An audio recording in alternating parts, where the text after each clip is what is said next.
हरे कृष्ण। आप सभी का दिन शुभ हो। आज आषाढ़ मास के कृष्ण पक्ष का 5वां दिन है। आज दिनांक है 16 जून और दिन है सोमवार। पंचमी तिथि आज दोपहर 3:31 तक रहेगी और बाद में षष्ठी तिथि प्रारंभ हो जाएगी। आज ब्रह्म मुहूर्त सुबह 4:09 से 4:57 तक रहेगा। सूर्योदय होगा सुबह 5:45 पर।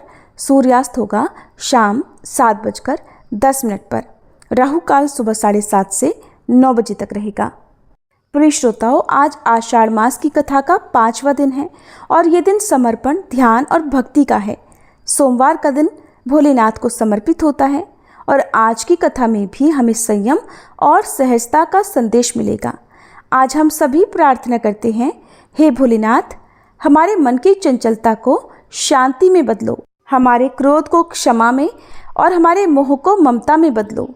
आपके चरणों में जो शरण है वही सच्ची मुक्ति है। इस भावना से आज की कथा का हम सभी स्वागत करते हैं। और अब सुनिए आज की कथाएं। देवर्षि नारद के पूछने पर श्री ब्रह्मा जी ने कहा कि नारद, गोदावरी गंगा में कार्तिकेय जी का एक तीर्थ है जो बहुत उत्तम है। वह कौमार तीर्थ के नाम से भी प्रसिद्ध है। उसका नाम सुनने मात्र से ही मनुष्य कुलीन और रूपवान हो जाता है।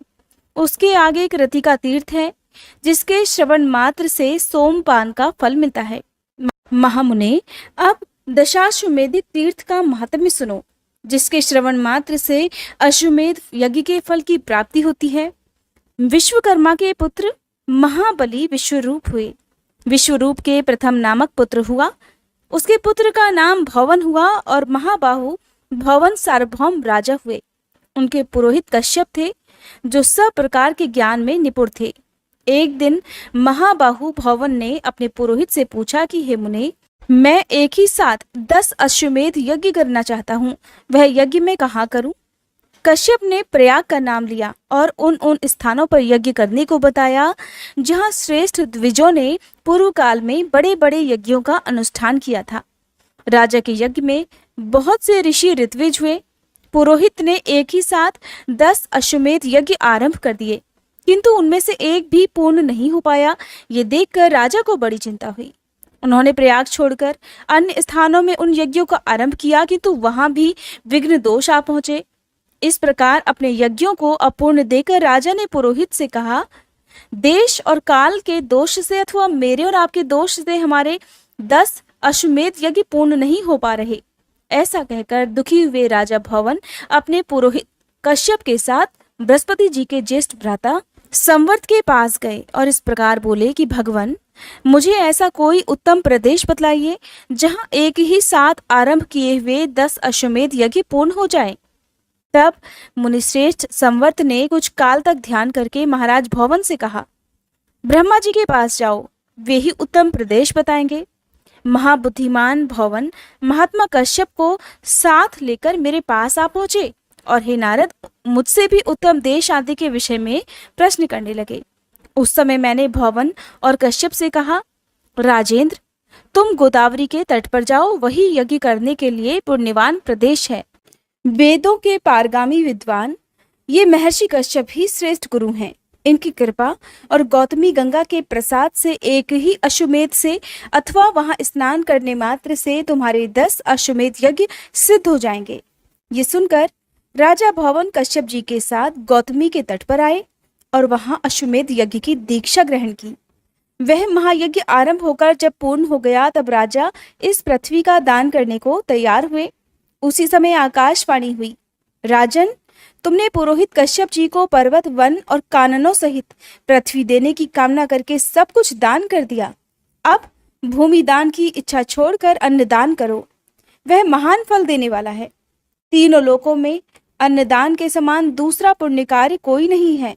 विशेषतः गंगा जी के तट पर श्रद्धा के साथ किए हुए अन्नदान की महिमा अकथनीय है। तुमने जो प्रचुर दक्षिणा से युक्त ये अश्वमेध यज्ञ किया है, इससे तुम कृतार्थ हो गए। अब इस विषय में तुम्हें अन्यथा विचार नहीं करना चाहिए। तिल, गौ, धन, धान्य जो कुछ भी गोदावरी के तट पर दिया जाता है वह सब अक्षय हो जाता है। ये सुनकर सम्राट भवन ने ब्राह्मणों को बहुत सा अन्नदान किया। तब से वह तीर्थ दशाश्वमेधिक के नाम से विख्यात हो गया। वहां स्नान करने से 10 अश्वमेध यज्ञों का फल प्राप्त हो जाता है। उससे आगे पेशाच तीर्थ है जो ब्रह्मवादी महर्षियों द्वारा सम्मानित है। वह गोदावरी के दक्षिण तट पर स्थित है। अब नारद मैं उसका स्वरूप बतलाता हूँ, सुनो। हे मुनिश्रेष्ठ, ब्रह्मगिरी के पार्श्वभाग में अंजन नाम से प्रसिद्ध एक पर्वत है। वहां एक सुंदरी अप्सरा शाप भ्रष्ट होकर उत्पन्न हुई। उसका नाम अंजना था। उसके सभी अंग बहुत सुंदर थे, किंतु मुंह बानरी का था। केसरी नामक श्रेष्ठ वानर अंजना के पति थे। केसरी के एक दूसरी भी स्त्री थी जिसका नाम अद्रिका था। वह भी शाप भ्रष्ट अप्सरा ही थी। उसके भी सभी अंग सुंदर थे, किंतु मुंह बिल्ली के समान था। आद्रिका भी अंजन पर्वत पर ही रहती थी। एक समय केसरी दक्षिण समुद्र के तट पर गए। इसी बीच में महर्षि अगस्त्य अंजन पर्वत पर आए। अंजना और आद्रिका दोनों ने महर्षि का यथोचित पूजन किया, जिससे प्रसन्न होकर महर्षि ने कहा, तुम दोनों वर मांगो। तब वे कहने लगी, मुनीश्वर, हमें ऐसे पुत्र दीजिए जो सबसे बलवान, श्रेष्ठ और सब लोगों का उपकार करने वाले हों। तथास्तु कहकर मुनिश्रेष्ठ अगस्त्य दक्षिण दिशा में चले गए। कुछ काल के बाद अंजना ने वायु के अंश से हनुमान जी को जन्म दिया और आद्रिका के गर्भ से नैऋति के अंश से पिशाचों का राजा अद्रि उत्पन्न हुआ। इसके बाद उन दोनों स्त्रियों ने उक्त देवताओं से कहा, हमें मुनि के वरदान से पुत्र तो प्राप्त हुए, किंतु इंद्र के शाप से हमारा मुख कुरूप होने के कारण सारा शरीर ही विकृत हो गया है। इसे दूर करने के लिए हम क्या उपाय करें, इसे आप दोनों बताइए। तब भगवान वायु और नैऋति ने कहा, गोदावरी में स्नान और दान करने से तुम्हें इस शाप से छुटकारा मिल जाएगा। ऐसा कहकर वे दोनों वहीं अंतर्ध्यान हो गए। तब पिशाच रूपधारी अद्रि ने अपने भाई हनुमान जी को प्रसन्न करने के लिए माता अंजना को लाकर गोदावरी में स्नान कराया। इसी प्रकार हनुमान जी भी अद्रिका को लेकर बड़ी उतावली के साथ गौतमी गंगा के तट पर आए। तब से वह पेशाच और आंजनी तीर्थ के नाम से विख्यात हुआ। वह समस्त अभीष्ट वस्तुओं को देने वाला शुभ तीर्थ है। ब्रह्मगिरी से 53 योजन पूर्व की ओर मार्जार तीर्थ है। मार्जार तीर्थ से आगे हनुमत तीर्थ और वृषाकपि तीर्थ है। इसके आगे फेना संगम तीर्थ बतलाया है, जो कि समस्त कामनाओं को पूर्ण करने वाला है। उसका स्वरूप और फल उसी के प्रसंग में बतलाया जाएगा। आने वाले कुछ अध्यायों में आप हमारे हिंदू धर्म में प्रचलित जो भी तीर्थ हैं उन सभी की महिमा और महात्म्य का वर्णन जानेंगे कि कौन से तीर्थ में स्नान करने से किन किन फलों की प्राप्ति होती है। इस प्रकार देवर्षि नारद के पूछने पर श्री ब्रह्मा जी उनके सभी प्रश्नों का समाधान करते हुए उन्हें जो उत्तर बताते हैं, उनके आगे का वृतांत आप आने वाले अध्यायों में सुनिएगा। इससे पहले कल के अध्याय में आपने नंदा गाय की कथा सुनी थी, उसी कथा को अब आगे भी सुनिए। नंदा की ऐसी शपथें सुनकर उस व्याघ्र को नंदा पर विश्वास हो गया। वह बोला, गाय, तुम्हारी इन शपथों से मुझे विश्वास हो गया है, पर कुछ लोग तुमसे ये भी कहेंगे कि स्त्री के साथ हास परिहास में, विवाह में, गऊ को संकट से बचाने में और प्राण संकट उपस्थित होने पर जो शपथ की जाती है उसकी उपेक्षा करने से तो पाप नहीं लगता। किंतु तुम इन बातों पर विश्वास मत करना। इस संसार में कितने ही ऐसे नास्तिक हैं जो मूर्ख होते हुए भी अपने आप को पंडित समझते हैं। वे तुम्हारी बुद्धि को क्षण भर में भ्रम में डाल देंगे। जिनके चित्त पर अज्ञान का पर्दा पड़ा रहता है, वे शुद्र मनुष्य कुतर्कपूर्ण युक्तियों और दृष्टांतों से दूसरों को मोह में डाल देते हैं। इसलिए तुम्हारी बुद्धि में ये बात नहीं आनी चाहिए कि मैंने शपथों द्वारा व्याघ्र को ठग लिया।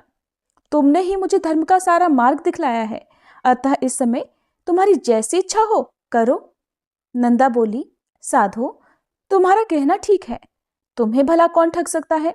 जो दूसरों को ठगना चाहता है वो तो अपने आप को ही ठगता है। व्याघ्र ने कहा, गाय, अब तुम जाओ। पुत्र वत्सले, अपने पुत्र को देखो, दूध पिलाओ, उसका मस्तक चाटो और माता, भाई, सखी, स्वजन और बंधु बांधवों का दर्शन करके सत्य को आगे रखकर जल्दी ही यहाँ वापस लौट कर आओ। पुलत्स्य जी कहते हैं, वह पुत्र वत्सला धेनु बड़ी सत्यवादिनी थी। पूर्वोक्त प्रकार से शपथ करके जब वह व्याघ्र की आज्ञा ले चुकी, तब वह गोष्ठ की ओर चली जहां पर उसका नन्हा बछड़ा उसका इंतजार कर रहा था। चलते समय नंदा के मुख पर आंसुओं की धारा बह रही थी। वो अत्यंत दीन भाव से कांप रही थी। उसके हृदय में बहुत बड़ा दुख था। वह शोक के समुद्र में डूबकर बार बार डकराती जाती थी। नदी के किनारे गोष्ठ पर पहुंचकर उसने सुना कि बछड़ा पुकार रहा है। आवाज कानों में पड़ते ही वह दौड़कर उसकी ओर गई और पास पहुंचकर उसकी आंखों से आंसू बहने लगे। माँ को अपने निकट जानकर बछड़े ने शंकित होकर पूछा, माँ, आज क्या हो गया है? तुम प्रसन्न नहीं दिख रही और तुम्हारे हृदय में शांति भी नहीं दिखती। बहुत बेचैन हो।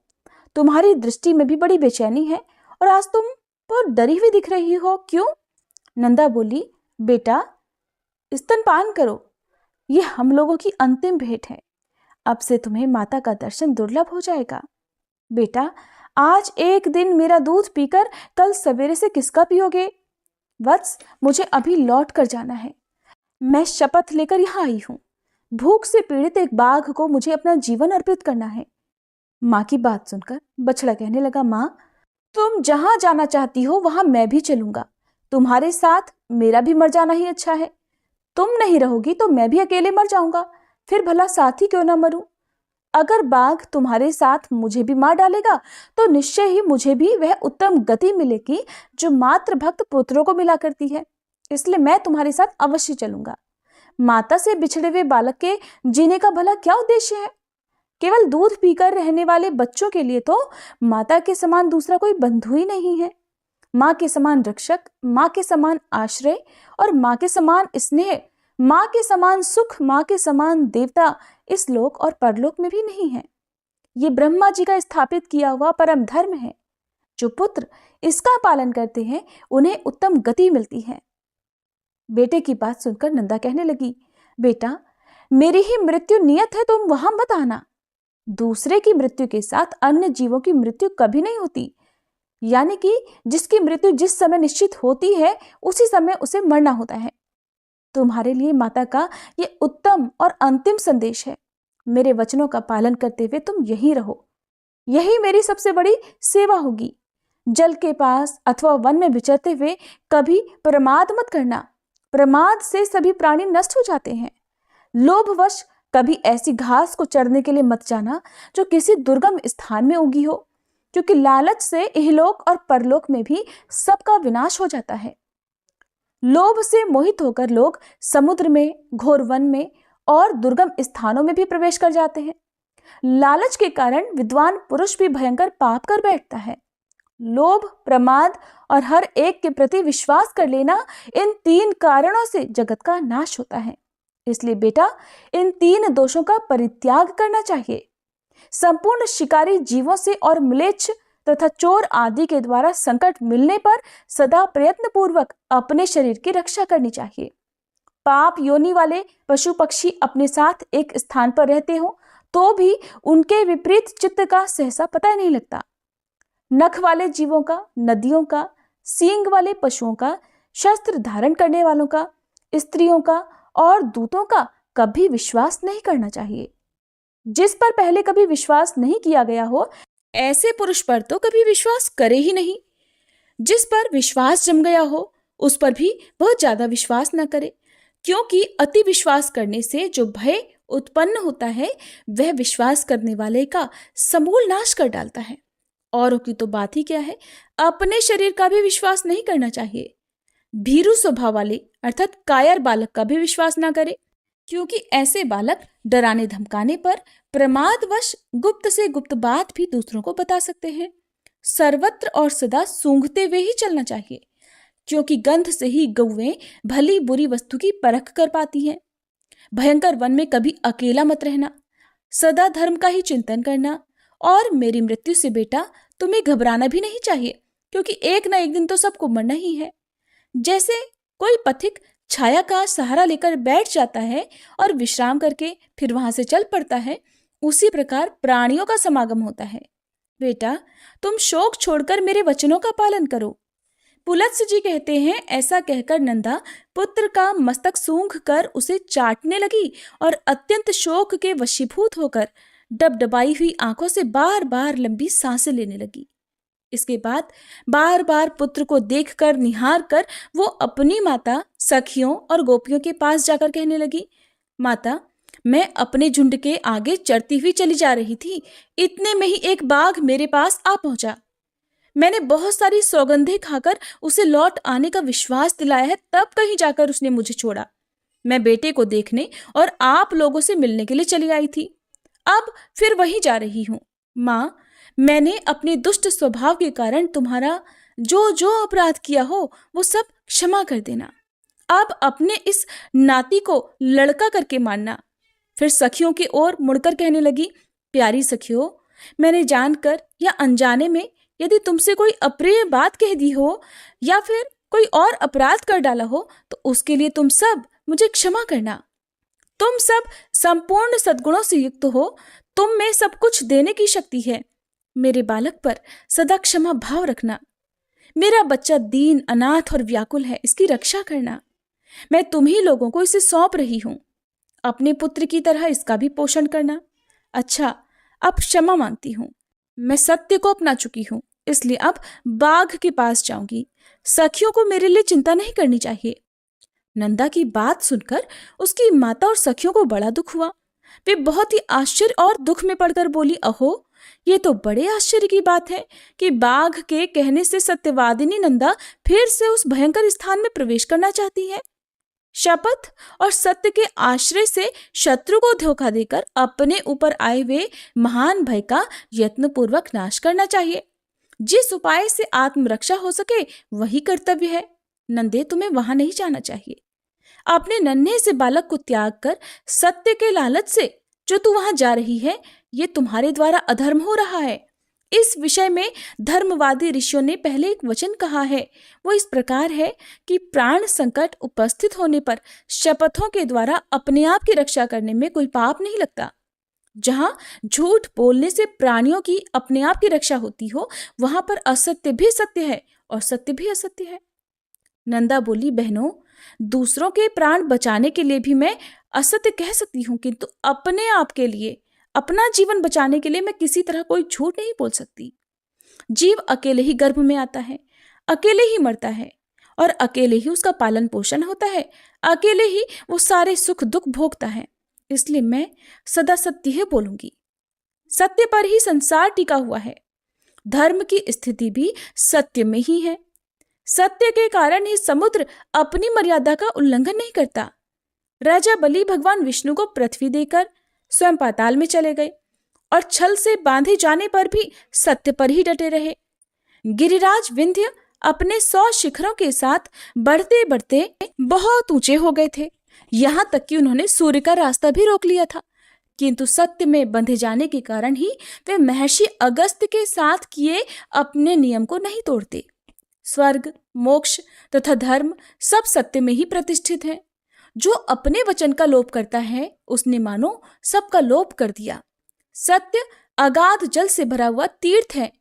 जो उस शुद्ध सत्व में तीर्थ में स्नान करता है वो सब पापों से मुक्त होकर परम गति को प्राप्त होता है। 1000 अश्वमेध यज्ञ और सत्य भाषण, ये दोनों अगर तराजू पर रख दिए जाएं तो 1000 अश्वमेध यज्ञों से सत्य का ही पलड़ा भारी रहेगा। सत्य ही उत्तम तप है। सत्य बोलने में किसी प्रकार का कोई क्लेश नहीं है। सत्य ही साधु पुरुषों की परख के लिए कसौटी है। संपूर्ण आश्रयों में सत्य का आश्रय ही श्रेष्ठ माना गया है। जिस सत्य का उच्चारण करके म्लेच्छ भी स्वर्ग में पहुंच जाता है, भला उसका परित्याग कैसे किया जा सकता है? नंदा की बात सुनकर उसकी सखियां कहने लगी, नंदे, तुम संपूर्ण देवताओं और दैत्यों के द्वारा नमस्कार करने योग्य हो, क्योंकि तुम परम सत्य का आश्रय लेकर अपने प्राणों का भी त्याग कर रही हो, जिनका त्याग कर पाना बड़ा ही कठिन है।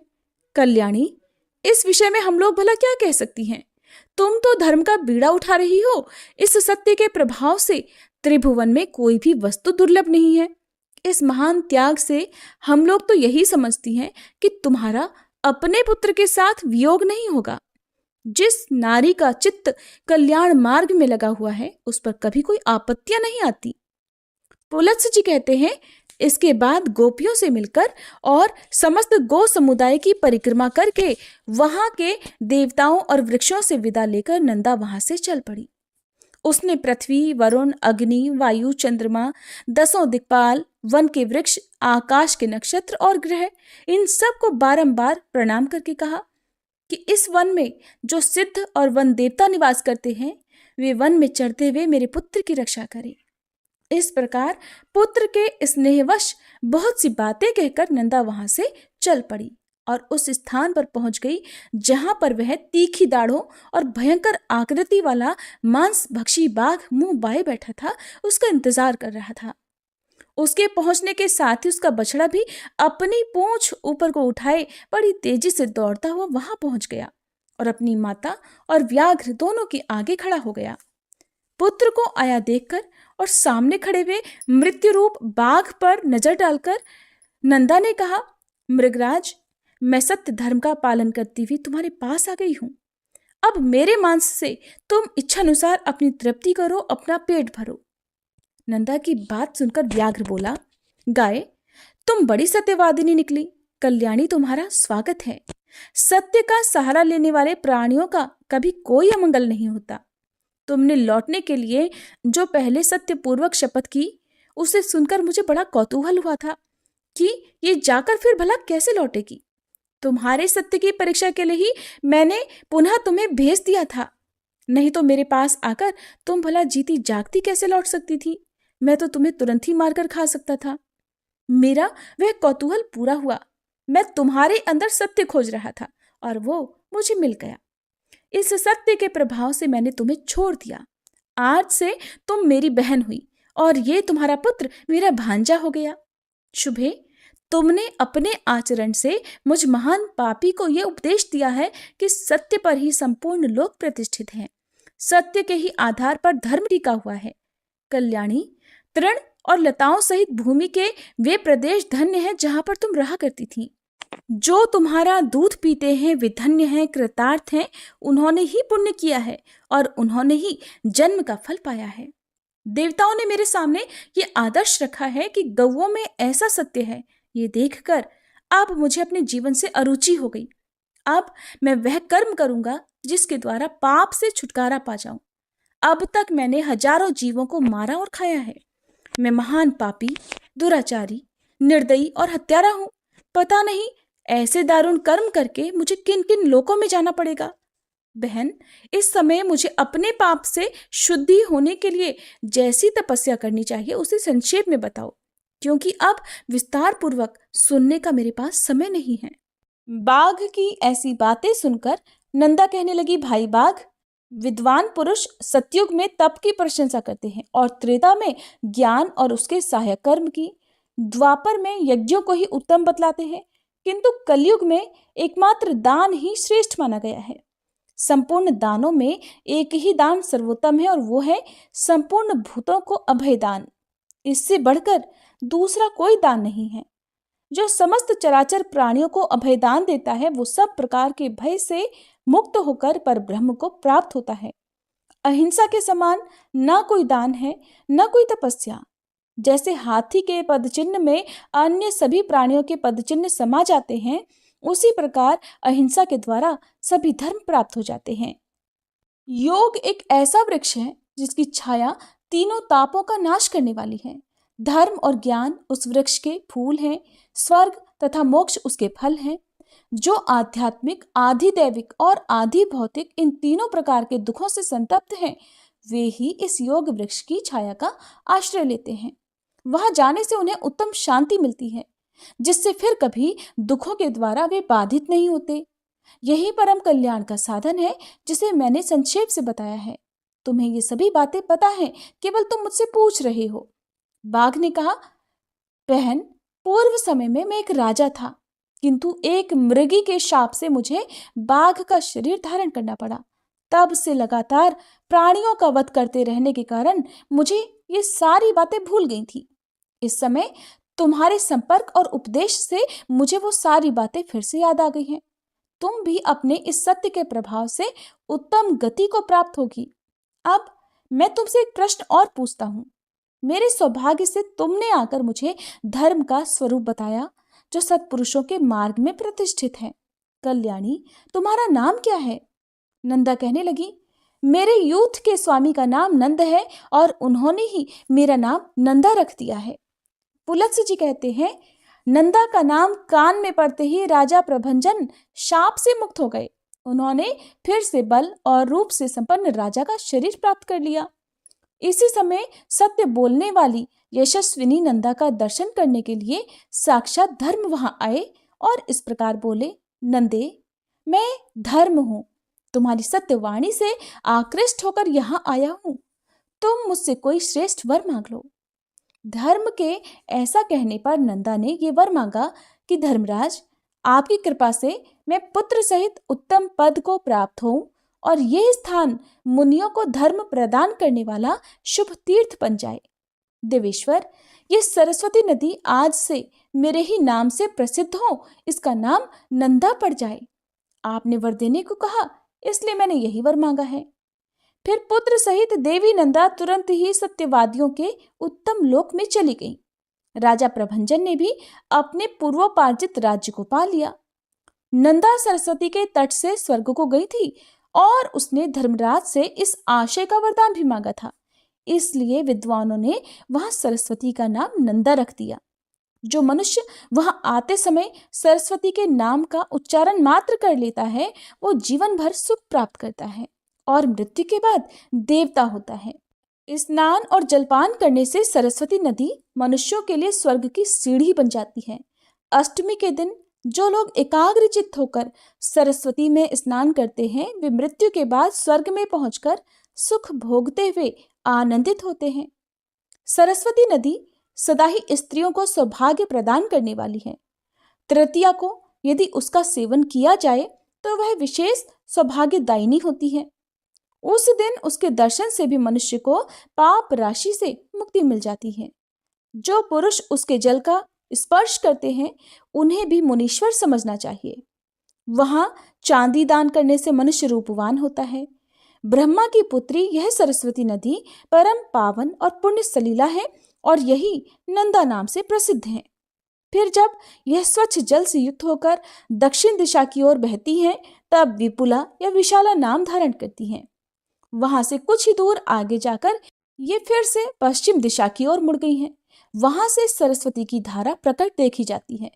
उसके तटों पर अत्यंत मनोहर तीर्थ और देव मंदिर हैं, जो मुनियों और सिद्ध पुरुषों द्वारा भली भांति सेवित हैं। नंदा तीर्थ में स्नान करके अगर मनुष्य स्वर्ण और पृथ्वी आदि का दान करे, तो वह महान अभ्युदयकारी और अक्षय फल प्रदान करने वाला हो जाता है। भीष्म जी ने कहा, हे ब्राह्मण, अब आप मुझे ये बताने की कृपा करें कि वेद वेत्ता ब्राह्मण तीनों पुष्करों की यात्रा किस प्रकार करते हैं और उसके करने से मनुष्यों को क्या फल मिलता है। तब पुलत्स्य जी ने कहा, राजन, अब एकाग्रचित्त होकर तीर्थ सेवन के महान फल भी सुनो। जिसके हाथ पैर और मन संयम में रहते हैं और जो विद्वान तपस्वी और कीर्तिवान होता है, वही तीर्थ सेवन का फल प्राप्त करता है। जो प्रतिग्रह से दूर रहता है, किसी का दिया हुआ दान नहीं लेता, प्रारब्धवश जो कुछ मिल जाए उसी से संतुष्ट रहता हो और जिसका अहंकार दूर हो गया है, ऐसे मनुष्य को ही तीर्थ सेवन का पूरा फल मिलता है। राजन, जो स्वभाव से क्रोधहीन, सत्यवादी, दृढ़ता पूर्वक उत्तम व्रत का पालन करने वाला और सभी प्राणियों में आत्मभाव रखने वाला, सभी प्राणियों को एक समान समझने वाला है, उसे तीर्थ सेवन का पूर्ण फल प्राप्त होता है। यह ऋषियों का परम गोपनीय सिद्धांत है। राजन, पुष्कर तीर्थ करोड़ों ऋषियों से भरा हुआ है। उसकी लंबाई 10 कोस और चौड़ाई 2 कोस है। यही उस तीर्थ का परिमाण है। वहां जाने मात्र से मनुष्य को राजसूय और अश्वमेध यज्ञ का फल मिल जाता है। जहां अत्यंत पवित्र सरस्वती नदी ने ज्येष्ठ पुष्कर में प्रवेश किया है, वहां चैत्र शुक्ला चतुर्दशी को ब्रह्मा आदि देवताओं, ऋषियों, सिद्धों और चारणों का आगमन होता है। इसलिए उस तिथि को देवताओं और पितरों के पूजन में प्रवृत्त होकर मनुष्य को वहां स्नान करना चाहिए। इससे वह अभय पद को प्राप्त होता है और अपने कुल का भी उद्धार करता है। राजन, अब मैं तुमसे इस तीर्थ के आश्रमों का वर्णन करता हूँ, एकाग्रचित्त होकर सुनो। महर्षि अगस्त ने इस तीर्थ में अपना आश्रम बनाया है जो देवताओं के आश्रम की बराबरी करता है। पूर्व समय में यहाँ सप्तऋषियों का भी आश्रम था। ब्रह्म ऋषियों और मनुओं ने यहाँ आश्रम बनाया था। यज्ञ पर्वत के किनारे यहाँ नागों की रमणीपुरी भी है। महाराज, मैं महामना अगस्त जी के प्रभाव का संक्षेप से वर्णन करता हूँ, ध्यान देकर सुनो। बहुत पहले की बात है। सतयुग में कालकेय नाम से प्रसिद्ध दानव रहा करते थे। उनका स्वभाव बहुत कठोर था और वे सदा युद्ध करने के लिए तत्पर रहा करते थे। एक समय वे सभी दानव नाना प्रकार के अस्त्र शस्त्रों से सुसज्जित होकर वृत्रासुर को बीच में करके इंद्र आदि देवताओं पर चारों ओर से चढ़ाए। तब देवतागण इंद्र को आगे करके ब्रह्मा जी के पास गए।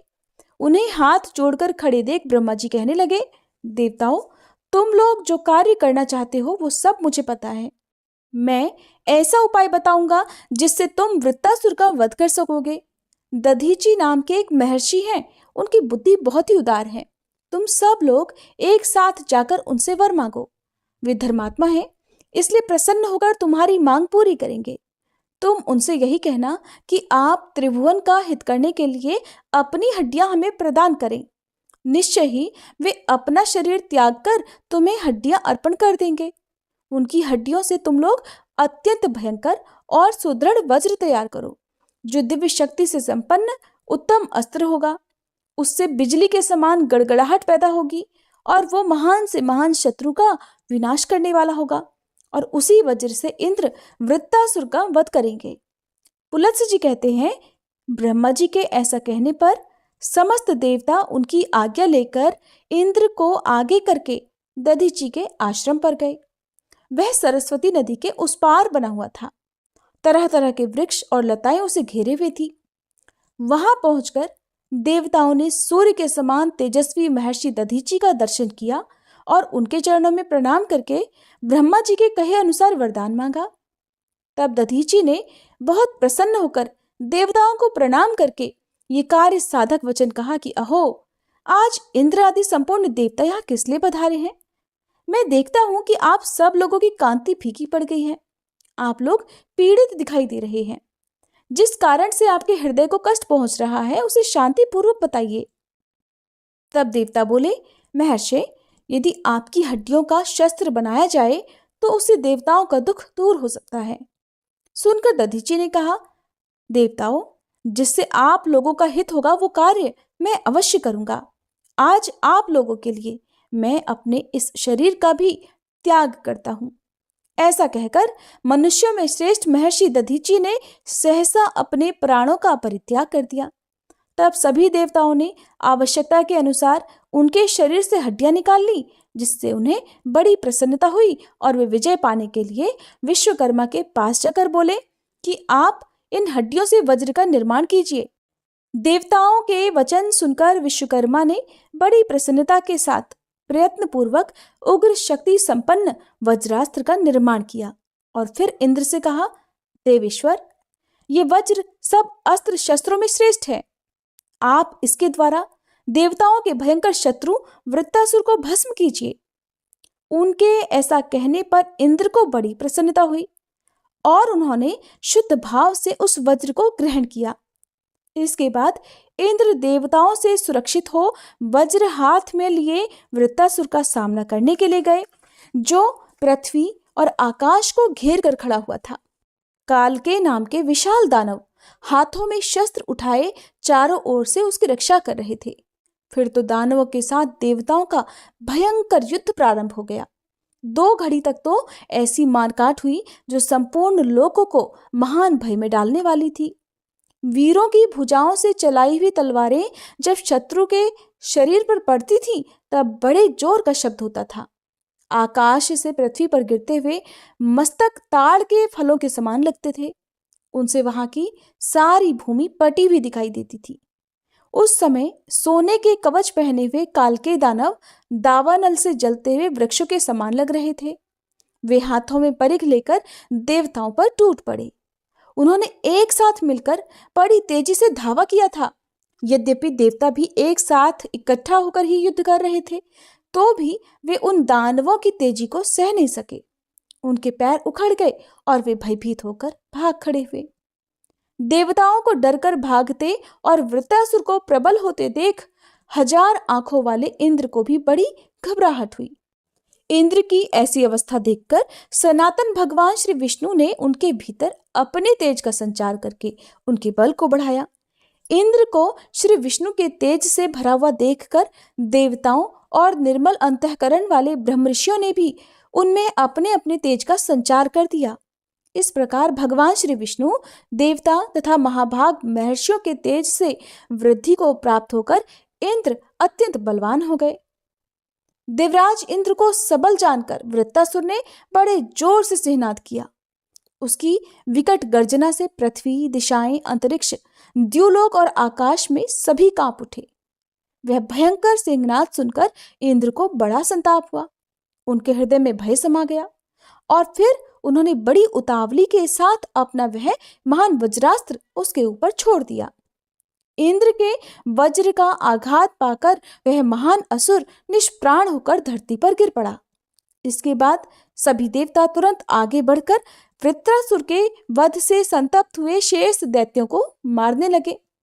देवताओं की मार पड़ने पर वे महान असुर भय से पीड़ित होकर वायु के समान तेजी से भागकर अगाध समुद्र में जा छुपे। वहां एकत्रित होकर सब के सब तीनों लोकों का नाश करने के लिए आपस में सलाह करने लगे। उनमें जो विचारक थे उन्होंने तरह तरह के उपाय बतलाए, तरह तरह की युक्तियां सुझाई और आखिरकार ये निश्चय हुआ कि तपस्या से ही संपूर्ण लोक टिके हुए हैं, इसलिए उसी का क्षय करने के लिए जल्दी की जाए। पृथ्वी पर जो कोई भी तपस्वी, धर्मज्ञ और विद्वान हो उनका तुरंत वध कर दिया जाए। उनके नष्ट हो जाने पर संपूर्ण जगत का स्वयं ही नाश हो जाएगा। उन सबकी बुद्धि मारी गई थी, इसलिए इस प्रकार के संसार के विनाश का निश्चय करके वे बड़े प्रसन्न हुए। समुद्र रूप दुर्ग का आश्रय लेकर उन्होंने त्रिभुवन का विनाश आरंभ कर दिया। वे रात में कुपित होकर निकलते और पवित्र आश्रमों और मंदिरों में जो भी मुनि मिलते उन्हें पकड़कर खा जाते थे। उन दुरात्माओं ने वशिष्ठ मुनि के आश्रम में जाकर 8008 ब्राह्मणों को खा लिया और उस वन में और जितने भी तपस्वी थे उन्हें भी मौत के घाट उतार दिया। महर्षि च्यवन के पवित्र आश्रम पर, जहां बहुत से ब्राह्मण निवास किया करते थे, जाकर उन्होंने फलमूल का आहार करने वाले 100 मुनियों को अपना भोजन बना लिया। इस प्रकार रात में वे मुनियों का संहार करते और दिन में समुद्र के भीतर घुस जाते थे। भरद्वाज जी के आश्रम पर जाकर उन दानवों ने वायु और जल पीकर संयम नियम के साथ रहने वाले 20 ब्रह्मचारियों की हत्या कर डाली। इस तरह बहुत दिनों तक उन्होंने मुनियों का भक्षण जारी रखा, उन्हें मार काटना जारी रखा, किंतु मनुष्यों को इन हत्यारों का पता नहीं चला। उस समय कालकेयों के भय से पीड़ित होकर सारा जगत निरुत्साह हो गया। स्वाध्याय बंद हो गया, यज्ञ और उत्सव समाप्त हो गए। मनुष्यों की संख्या दिनों दिन कम होती चली गई। वे भयभीत होकर आत्मरक्षा के लिए 10 दिशाओं में दौड़ने लगे। कोई द्विज गुफाओं में छुप गए, दूसरों ने झरनों की शरण ली, कितनों ने भय से व्याकुल होकर अपने प्राण त्याग दिए। इस प्रकार यज्ञ और उत्सवों से रहित होकर जब सारा जगत नष्ट होने लगा, तब इंद्र सहित संपूर्ण देवता व्यथित होकर भगवान श्री नारायण की शरण में गए और इस प्रकार स्तुति करने लगे। देवता बोले, प्रभु, आप ही हमारे जन्मदाता और रक्षक हैं। आप ही संसार का भरण पोषण करने वाले हैं। चर और अचर संपूर्ण जगत की सृष्टि आपसे ही हुई है। कमल नयन, पूर्व समय में ये भूमि नष्ट होकर रसातल में चली गई थी। उस समय आपने ही वराह रूप धारण करके संसार के हित के लिए इसका समुद्र से उद्धार किया था। पुरुषोत्तम, आदि दैत्य हिरण्यकश्यपु बड़ा पराक्रमी था, तो भी आपने नृसिंह रूप धारण करके उसका वध कर डाला। इस तरह आपके बहुत से ऐसे अलौकिक कर्म हैं जिनकी गणना नहीं हो सकती। मधुसूदन, हम लोग भयभीत हो रहे हैं। अब आप ही हमारी गति हैं, इसलिए देव देवेश्वर, हम आपसे लोकों की रक्षा करने के लिए प्रार्थना करते हैं। संपूर्ण लोकों की, देवताओं की और इंद्र की इस महान भय से रक्षा कीजिए। आपकी ही कृपा से 4 भागों में बटी हुई संपूर्ण प्रजा जीवन धारण करती है। आपकी ही दया से मनुष्य स्वस्थ होंगे और देवताओं की हव्य कवियों से तृप्ति होगी। इस प्रकार देव, मनुष्य आदि संपूर्ण लोक एक दूसरे के आश्रित हैं। आपकी ही कृपा से इन सब का उद्वेग शांत हो सकता है और आपके द्वारा ही इनकी पूर्णतया रक्षा होनी संभव है। भगवान, संसार के ऊपर बड़ा भारी भय आ पहुंचा है। पता नहीं कौन रात्रि में जा जाकर ब्राह्मणों का वध कर डालता है। ब्राह्मणों का क्षय हो जाने पर समूची पृथ्वी का तो नाश ही हो जाएगा। इसलिए महाबाहो, हे जगतपते, आप ऐसी कृपा करें जिससे आपके द्वारा सुरक्षित होकर इन लोगों का विनाश न हो। इस प्रकार देवताओं द्वारा स्तुति किए जाने पर भगवान श्री विष्णु बोले, देवताओं, मुझे प्रजा के विनाश का सारा कारण पता है। मैं तुम्हें भी बताता हूं, निश्चिंत होकर सुनो। काल के नाम से विख्यात जो दानवों का समुद्र है वो बड़ा ही निष्ठुर है। उन दानवों ने ही परस्पर मिलकर संपूर्ण जगत को कष्ट पहुंचाना आरंभ किया है। वे इंद्र के द्वारा वृत्तासुर को मारा गया देख अपनी जान बचाने के लिए समुद्र में घुस गए थे। तरह तरह के ग्रहों से भरे हुए भयंकर समुद्र में रहकर वे जगत का विनाश करने के लिए रात में मुनियों को खा जाते हैं। जब तक वे समुद्र के अंदर छुपे रहेंगे तब तक उनका नाश होना असंभव है। इसलिए अब तुम लोग समुद्र को ही सुखाने का कोई उपाय सोचो। पुलत्स्य जी कहते हैं, भगवान श्री विष्णु के ऐसे वचन सुनकर देवता ब्रह्मा जी के पास आकर वहां से महर्षि अगस्त जी के आश्रम पर गए। वहां पहुंचकर उन्होंने मित्रा वरुण के पुत्र परम तेजस्वी महात्मा अगस्त ऋषि को देखा। अनेकों महर्षि उनकी सेवा में लगे हुए थे। उनमें प्रमाद का लेश भी नहीं था। वे तपस्या की राशि लग रहे थे। ऋषि लोग उनके अलौकिक कर्मों की चर्चा करते हुए उनकी स्तुति कर रहे थे। देवतागण कहने लगे, महर्षि, पूर्व समय में जब राजा नहुष के द्वारा लोगों को कष्ट पहुंच रहा था, उस समय आपने संसार के हित के लिए उन्हें इंद्र पद से भ्रष्ट किया और इस प्रकार लोक का कांटा दूर करके आप जगत के आश्रयदाता हुए। जिस समय पर्वतों में श्रेष्ठ विंध्याचल सूर्य के ऊपर क्रोध करके बढ़कर बहुत ऊंचा हो गया था, उस समय आपने ही उसे नतमस्तक किया। तब से आज तक आपकी आज्ञा का पालन करता हुआ वह पर्वत बढ़ता नहीं। जब सारा जगत अंधकार से भरा हुआ था और प्रजा मृत्यु से पीड़ित होने लगी, उस समय आपको ही अपना रक्षक समझकर प्रजा आपकी शरण में आई और उसे आपके द्वारा परम आनंद और शांति की प्राप्ति हुई।